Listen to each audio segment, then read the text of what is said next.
আপনি কি ২০২৫ সালে ফ্রিল্যান্সিং করার কথা চিন্তা করছেন? জানেন না কোথা থেকে শুরু করবেন?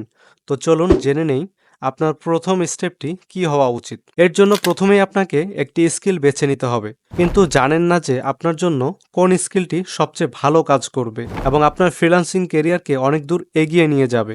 সবচেয়ে ভালো স্কিল বেছে নেওয়ার জন্য প্রথমে নিজেকে প্রশ্ন করুন যে আপনার কি কাজ করতে ভালো লাগে, আপনি কোন কাজটি ফ্রিল্যান্সিং ক্যারিয়ার হিসেবে লং টাইম করতে পারবেন এবং বিরক্ত বোধ করবেন না। অবশ্যই আপনার এমন স্কিল শেখা উচিত যে কাজের ডিমান্ড আছে। আমি সবচেয়ে পপুলার 5টি ইন্ডাস্ট্রির কথা বলবো: digital marketing, web development, graphics design, video editing and content writing. আপনি যদি এই ইন্ডাস্ট্রিগুলো সম্পর্কে ভালোভাবে না জানেন তাহলে গুগল সার্চ করুন, ইউটিউবে ভিডিও দেখুন, কোন ইন্ডাস্ট্রিতে কি কাজ করে তা ভালোভাবে জানুন। তারপর চিন্তা করুন কোনটি আপনার জন্য সহজ হবে। তারপর আপনি সেই স্কিলগুলো খুব ভালো মতো শিখুন। অনলাইন থেকে কোনো কোর্স কিনে শিখুন অথবা কোনো একটি ভালো ট্রেনিং সেন্টারে গিয়ে শিখুন। তারপর একটি মার্কেট প্লেস পছন্দ করুন, পাশাপাশি সোশ্যাল মিডিয়া ব্র্যান্ডিং করুন। নতুনদের জন্য সবচেয়ে সুইটেবল মার্কেট প্লেস হচ্ছে ফাইবার। তাহলে সঠিক স্কিল শিখে ফ্রিল্যান্সিং শুরু করুন। আরো টিপস পেতে এবং ফ্রিল্যান্সিং এর পুরো গাইডের জন্য চ্যানেলটি সাবস্ক্রাইব করুন।